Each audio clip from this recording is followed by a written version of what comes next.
प्रदेश में जिला परिषद और पंचायत समिति चुनाव है। इस बीच जोधपुर में टिकट को लेकर घमासान शुरू हो चुका है। प्रभारी मंत्री के जोधपुर दौरे के दौरान पूर्व सांसद के साथ धक्का मुक्की हुई। इस धक्का मुक्की का वीडियो भी वायरल हो रहा है। दरअसल रविवार शाम जोधपुर के सर्किट हाउस पे प्रभारी मंत्री महेंद्र चौधरी के सामने टिकट के दावेदार अपना शक्ति प्रदर्शन कर रहे थे। इसी दौरान पाली के पूर्व सांसद बद्रीराम जाखड़ भी अपने समर्थकों के साथ सर्किट हाउस से बाहर निकले तो टिकट को लेकर कुछ लोगों ने उन्हें खरी खोटी सुना दी। इस बीच पूर्व सांसद ने अपना आपा खो दिया और धक्का मुक्की शुरू हो गई।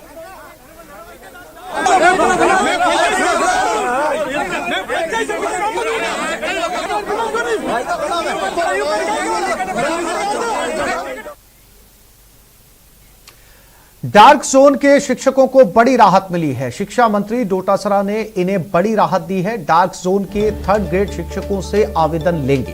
प्रतिबंधित क्षेत्रों को तबादलों में राहत मिलेगी। सरकार इन शिक्षकों के भी तबादले करेगी।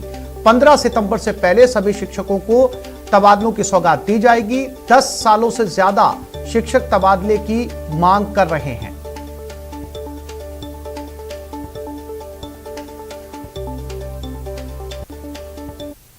गोविंद सिंह डोटासरा साहब इस समय हमारे साथ बातचीत के लिए मौजूद हैं और शिक्षा संकुल में वे अभी विजिट कर रहे हैं। लगातार अधिकारियों कर्मचारियों से बातचीत कर रहे हैं। अलग अलग सेक्शंस में पहुंचे हैं। तो किस तरह की विजिट रही और किस तरह का इसका मोटिव है? कोरोना के बाद में जब फुल फॉर्म में कार्यालय चलने लग गए तो मैंने सोचा कि भाई अब लोग बाग आने लगे हैं काम के लिए और स्कूलें भी खुल रही हैं, तो क्या क्या व्यवस्थाएं की हैं इन लोगों ने, लोग आ रहे हैं कि नहीं आ रहे हैं, कर्मचारी आ रहे हैं कि नहीं आ रहे हैं, उनकी क्या प्रॉब्लम्स है। तो पहले मैंने विजिट की थी तो ये देखा था भी अनुपयोगी सामान बहुत पड़ा था तो उसको डिस्पोजल करने का था। तो देखा कि भाई आधा डिस्पोजल हुआ, अभी आधा और पेंडिंग है, उसके भी निर्देश दिए हैं। काफ़ी कंपोनेंट में हमने व्यक्तिगत बात भी की, जो क्लर्क हैं, यूडीसी हैं, अधिकारी हैं, उनसे उनकी प्रॉब्लम्स पूछी। तो एक ये ध्यान में आया एक कि 2011 से 3rd ग्रेड के जो जयपुर जिले के टीचर है पंचायत राज में भर्ती हुई थी, उनका स्थायीकरण का मामला अटका हुआ है और उसकी वजह से जो उनकी सीनियरिटी जो लिस्ट बनती है, वरीयता लिस्ट, वो नहीं बन पा रही है। तो उनसे पूछा तो क्यों नहीं बन रही है, तो कि जयपुर में स्थायीकरण नहीं हुआ और वो जिला परिषद की समिति है वो करती है। तो हमने 4 बजे बुलाया उनको, क्या प्रॉब्लम है, अगर फाइनेंस से आपको कुछ चाहिए, हमारे डिपार्टमेंट से कुछ चाहिए, आपको जो मार्गदर्शन चाहिए वो हम देंगे, लेकिन उनका होना चाहिए, क्योंकि एक चीज़ के अटकने से 3 चीज़ें अटकती हैं। तो उसका समाधान हो तो बाकी जो साक्षरता वगैरह है, काफ़ी ऑफिसेज हैं उसमें फर्नीचर वगैरह अच्छा है, लेकिन डीओ जो जिला शिक्षा अधिकारी कार्यालय हैं दोनों, उनकी स्थिति ठीक नहीं है। तो हमने उनको भी कहा कि भाई आप बजट के लिए आप अप्लाई कीजिए, हम बजट देंगे, बैठने की व्यवस्था ठीक होनी चाहिए और प्रॉपर काम होना चाहिए। 3rd ग्रेड तबादलों के रूप में आपने एक बड़ी राहत दे दी है। मतलब जो उम्मीद कर रहे थे उससे भी आपने ज़्यादा कहा है कि अभी इसी वक्त में आवेदन आप लेने जा रहे हैं, लेकिन प्रतिबंधित जिलों को लेकर के भी जानने को मिला है कि उसमें भी आप राहत देने का विचार कर रहे हैं। बिल्कुल, देखिए माननीय मुख्यमंत्री जी का ये निर्देश है कि हम लोग आवेदन लेकर के एक ये देखें कि कौन कितने लोग कहाँ आना चाहते हैं, किस कैटेगरी का आना चाहते हैं। फिर विभाग के पास में एक डाटा आ जाएगा कि कौन लोग किस जिले में हैं और कितने आना चाहते हैं, कहाँ कितनी रिक्तियाँ हैं, कितनी नहीं हैं। तो उसके बाद में एक गाइडलाइन बना करके जो बहुत पुराने समय से जो लोग हैं, या विधवा है, परित्यक्ता है, या विकलांग है, या जो थोड़े पीड़ित पक्ष जिनको हम माना जा सकता है, तो उनको हम कैसे, कैंसर पेशेंट हैं तो उनको कैसे हम राहत दे सकते हैं, एकल महिलाएं भी हैं, तो उनको एक गाइडलाइन हम लोग बनाएंगे। नीति बनेगी, मतलब गाइडलाइन बना करके तबादला नीति तो हमने एक्सरसाइज करके और दे रखी है, लेकिन वो तो मंत्रिमंडल के ऊपर निर्भर करती है कि माननीय मुख्यमंत्री जी कब उसके ऊपर आगे निर्देश देंगे। लेकिन जो हम ट्रांसफर्स कर रहे हैं उनके आवेदन लेकर के फिर एक गाइडलाइन बनाएंगे और वो गाइडलाइन बना करके उसके बाद में उस गाइडलाइन के मुताबिक ही हम ट्रांसफ़र करेंगे।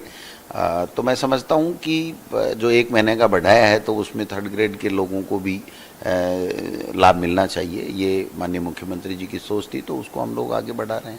महेश दाधीच, न्यूज़ 18 जयपुर। चिकित्सा मंत्री डॉक्टर रघु शर्मा आज अजमेर दौरे पर हैं। इस दौरान चिकित्सा मंत्री डॉक्टर रघु शर्मा JLN अस्पताल पहुंचे और आइसोलेशन ब्लॉक का शिलान्यास किया। साथ ही उन्होंने अस्पताल की व्यवस्थाओं का जायजा लिया। इसके अलावा डॉक्टर रघु शर्मा ने कायड़ गांव में मेडिकल कॉलेज के भवन की जमीन का अवलोकन किया। चिकित्सा मंत्री ने ऑडिटोरियम में आयोजित सम्मान समारोह में भी शिरकत की।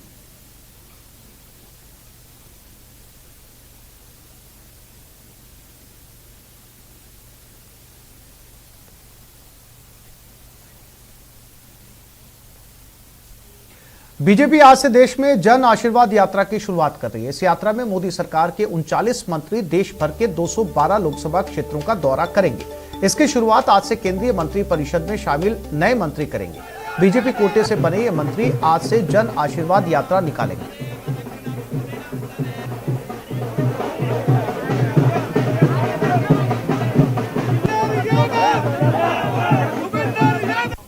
केंद्रीय मंत्री भूपेंद्र यादव उनसे बात करते हैं। सर, जिस तरह से अपने जन आशीर्वाद यात्रा शुरू की है, कैसे देखते हैं सर, क्या कार्यक्रम रहेगा? मुझे लगता है प्रधानमंत्री जी के नेतृत्व में जिस प्रकार से हमारा दिल्ली देहात उमड़ा है और अभी तो गुड़गांव की यात्रा शुरू होनी है, उससे पहले जो देहात की जनता का आशीर्वाद है, मुझे लग रहा है कि प्रधानमंत्री जी के नेतृत्व में गांव, गरीब, पिछड़ों को जो पूरा एक स्थान दिया जा रहा है, ये उसको लोगों को उसका आशीर्वाद मिल रहा है। सर, अगर हम देखें सर, संसद में जिस तरह से मंत्रियों को इंट्रोड्यूस नहीं करवाया दिया गया था, ऐसे में कितनी महत्वपूर्ण हो जाती है जन आशीर्वाद यात्रा? लोगों को लेकर इस बात का बहुत गुस्सा है कि प्रधानमंत्री जी को मंत्रियों का परिचय नहीं कराया दिया, लोकसभा और राज्यसभा को बंधक बना के रखा गया, जनता के द्वारा जो विषय उठाए जाने थे उन विषयों को पूरा रखने नहीं दिया, और राज्यसभा में जिस प्रकार से विपक्ष ने व्यवहार किया है वो हिंदुस्तान के लोकतंत्र के लिए कलंकित दिन है, क्योंकि उन्होंने संसद की मर्यादा को भंग किया। सर, मैं आखिरी सवाल जानना चाहूंगा। सर, आप गुड़गांव में हैं, राजस्थान भी जाएंगे सर, अपने पैतृक जगह भी जाएंगे सर, शीतला माता का भी आशीर्वाद लेंगे? आज पूरे गुड़गांव में जाऊंगा और रात को जाकर के मैं गाँव में रुकूंगा, और अभी आप मेरे साथ हैं तो यात्रा में हम लगातार साथ चलेंगे। धन्यवाद। के साथ विनीत कुमार, न्यूज़ 18 दिल्ली। देश में